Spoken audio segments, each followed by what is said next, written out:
রুহুল কবির রিজভী, আপনি আপনি আপনি দেখবেন যে তিনি বলতেছেন আমরা হাসিনা আমলে দেখেছি চাপাতি লীগ, হেলমেট লীগ, বন্দুক লীগ, আবার জনগণ এটাও জানে খুর লীগ, পায়ের রক কাটা পার্টি। এরা কারা জনগণ কি জানে না? কারা পায়ের রক কাটে তাদের জনগণ ঠিকই চিনে। এইটা এই সরকারের সাথে জামায়াত ইসলামের প্রতি ঘনিষ্ঠতা ইঙ্গিত করেই বলা হচ্ছে না? দেখেন এখানের মধ্যে শোনেন, এখন যে সরকারটা একটা অস্বাভাবিকভাবে সরকারটা আসছে, এই সরকারকে ব্যর্থ করার জন্য অনেক রকম ষড়যন্ত্র হবে, চলতে থাকবে যে নির্বাচন না হওয়া পর্যন্ত, যে জনপ্রতিনিধির ক্ষমতা না যাবে পর্যন্ত। এবং শত্রু থাকে, সব ষড়যন্ত্র করতে পারে, আভ্যন্তরীণ শক্তি ষড়যন্ত্র করতে পারে, এমনকি প্রতিনিধি সরকার যে সরকার পালিয়ে গেছে বাংলাদেশ থেকে তা ষড়যন্ত্র করতে পারে। এবং এটা আবার সরকারের ভিতরেও কিন্তু বর্তমান গভর্নমেন্টের ভিতরে যে তাদের যে আপনার প্রেতাত্মা নাই সেটা বলতে পারেন না আপনি। আপনারা কি এখন এটা আপনারা এই প্রেতাত্মাটারে অনেক এইরকম জনগুরুত্বপূর্ণ ঘটনায় সরকার কোনোদিন সার্টিফাইড কপির জন্য ওয়েট করে না। তারা কেভিয়েটটা দেয়, তারা সেখানে গিয়ে বলে আমাদের এটা নিয়ে কথা আছে, আমাদের এটা জানতে হবে, বিকজ আমরা এটা জানতে চাই ডাইরেক্টিভ ক্ষেত্রে। এটা সার্টিফাইড কপির জন্য এটা নেভার, মানে আমি ওয়েট করতে দেখি নাই, আপনি নিশ্চয়ই আরো দেখছেন। না একটু রিফারেন্স আছে। আমরা যদি আজকে আওয়ামী লীগ সরকার থাকতো, হাইকোর্ট যখন রায় দিলে তখন তারা আইডেন্টিটি অর্ডার চাইতো, স্টে চাইতো। এখন যেহেতু সরকার মনে করতেছে যে এই অর্ডারটা তাদের মতই হয়েছে বা তাদের পক্ষেই গেছে, কোনো চেঞ্জ করার দরকার নাই। না আপিল করতে হলে সার্টিফিকেট কপি লাগবে। দাদা সেটা তো সার্টিফাইড কপির জন্য লাগবে, কিন্তু এই অর্ডারটার আচ্ছা যাই হোক, হাওয়ার আমি একটু মুভ ফরওয়ার্ড করি। আমরা দর্শকদের কাছে জানতে চেয়েছিলাম যে বাংলাদেশের বর্তমান রাজনৈতিক সংকটের একমাত্র সমাধান হতে পারে গ্রহণযোগ্য জাতীয় নির্বাচন আয়োজন। বিএনপি মহাসচিব মির্জা ফখরুল ইসলাম আলমগীরের এই বক্তব্য, এমন মন্তব্য সমর্থন করেন কিনা? শতকরা 38% সমর্থন করেছেন, শতকরা 62% সমর্থন করেন, 90,000 দর্শক ভোট দিয়েছেন।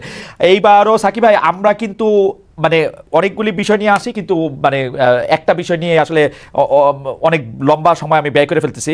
তো সেই জন্য আমি একটু একটু একটু একটু আপনার সাহায্য চাই, আপনাদের সাহায্য চাই, একটু যদি ইয়াতে বলা হয়। সেটা হচ্ছে জুলাই বিপ্লবের ঘোষণাপত্র। এখন বলা হলো যে বৈষম্য বিরোধী ছাত্র সমন্বয়ক এবং জাতীয় নাগরিক শক্তি এটা ঘোষণা করবে। সরকার বললো এটার সঙ্গে তাদের কোনো সম্পর্ক নাই, তারপর আবার সরকার বললো এটা তারাই ঘোষণা করবে, বললো একটা ডেটও দিলে, এবং সব অংশীজনের সাথে কথা বলে এটা জানা গেল। আমরা জানতে পারলাম যে সেই ঘোষণাপত্রে আসলে কি থাকবে সেইটা আপনাদের সবাইকে জানানো হয়েছে বা আপনাদেরকে দেওয়া হয়েছে। এইটার ক্ষেত্রে আপনাদের মন্তব্য সেটাতে সংযুক্ত করা হবে। সাকিব আপনার মন্তব্য প্রথমে শুনতে চাই, খোকন ভাইরও, কিন্তু আপনার মন্তব্য শোনার পরে সাকিব আমি আপনাকে একদম ইন্টারফেয়ার করতেছি না, আপনি 2 মিনিট বলেন এটা নিয়ে। জুলাইয়ের গণ অভ্যুত্থানের একটা ঘোষণা থাকতে পারে, এটা হচ্ছে আমার পয়েন্ট ব্ল্যাঙ্ক। সেই ঘোষণা প্রোক্লামেশন কিনা সেটা আরেকটা জটিল প্রশ্ন, কেননা প্রোক্লামেশনের ব্যাপার একটা আইনগত পরিবর্তন এবং একটা নতুন ব্যবস্থাপত্রের সাথে সম্পর্কিত। সো যেটা আমরা সাধারণত আমাদের স্বাধীনতার ঘোষণাপত্র হিসেবে বলি, তখন সেটা একটা রাষ্ট্রপত্তনের ঘোষণা দেওয়া হয়েছে, তার মধ্যে দিয়ে ওইটাই সংবিধান হিসেবে তখন কার্যকর হয়। আর এখন যে জুলাইয়ের ঘোষণা হচ্ছে সেটা সংবিধানের মধ্যে সন্নিবেশিত হবে কিনা সেটা কিন্তু একটা চলমান আলোচনার মধ্য দিয়ে সেটাকে দিতে হবে। ফলে জুলাইয়ের ঘোষণা হিসেবে এখন যেটুকু আসতে পারে সেটা হচ্ছে আমরা জুলাইয়ের যে আকাঙ্ক্ষা, জনগণের আকাঙ্ক্ষা এবং এই জুলাইয়ের অভ্যুত্থানের যে তার যে রাজনীতি এবং তার যে দিক নির্দেশনা সেইটা সন্নিবেশিত করা, এবং এই কাজটা করতে হবে অভ্যুত্থানের সকল অংশীদারদের একটা ঐকমত্যের ভিত্তিতেই। এখন ছাত্ররা যখন একটা ঘোষণা বলেন, প্রোক্লামেশন বলেন, যেটাই করতে যেছে সেটা কিন্তু একটা তাদের মতামত, ছাত্ররা যা এই বিষয়ে বলছে সেই বিষয়টা তারা প্রস্তাব আকারে যে কোনো প্রস্তাবই তারা তুলতে পারে। সেটা এখন সকল অংশীজনের মধ্যে আলোচনার প্রক্রিয়া মধ্যে দিয়ে যাবে যে এই ঘোষণায় কি কি থাকবে। তারপরে ওই ঘোষণাপত্রে ছাত্ররা সংবিধানের সাথে যুক্ত হতে গেলে অথবা সংবিধানে যুক্ত হওয়াটা আমরা আলাদা রাখি, সংবিধান তো একটা বই। ছাত্রদের এই ঘোষণাপত্রে কি কি থাকছে সেটাকে আপনাদের কাছে পাঠানো হয়েছে বিবেচনার জন্য? আপনি ডিসক্লোজ না করলেন, পাঠানো হয়েছে কিনা সেটা জানতে চাইছি, বা ডিসক্লোজ করতেও পারেন আপনারা। আপনার ছাত্ররা যখন এটা মানে ঘোষণা দিল তখন তাদের বক্তব্য তো পাবলিকলি চলে আসলো, মানে যে কি তাদের কোনো একটা ঘোষণাপত্র ড্রাফট করে কি পাঠানো হয়েছে কিনা?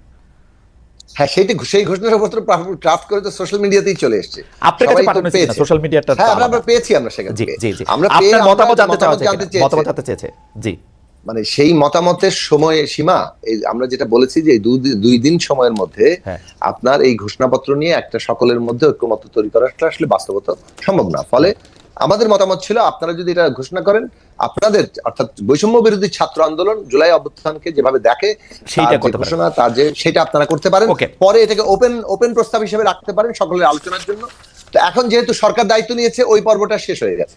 ওকে, সরকার দায়িত্ব নিয়েও তো সরকার আপনাদেরকেই হয়তো জানতে চাইবে, তখন হয়তো আপনাদেরকে আপনার মতামত দেওয়ার একটা জায়গা তৈরি হবে, সেটা নিশ্চয়ই আমরা কালক্রমে জানতে পারবো। আমরা খোকন ভাইয়ের কাছে জানতে চাই যে খোকন ভাই, জুলাই আগস্টের ঘোষণাপত্র নিয়ে বিএনপি অনেক সন্দেহ করেছে, বিএনপির অনেক বেশি করে মনে হয়েছে যে বিএনপির মধ্যে দ্বিধা করার জন্য, বিএনপিকে আলাদা করার জন্য এটা করা হয়েছে। আপনি এটাকে আসলে কিভাবে দেখেন?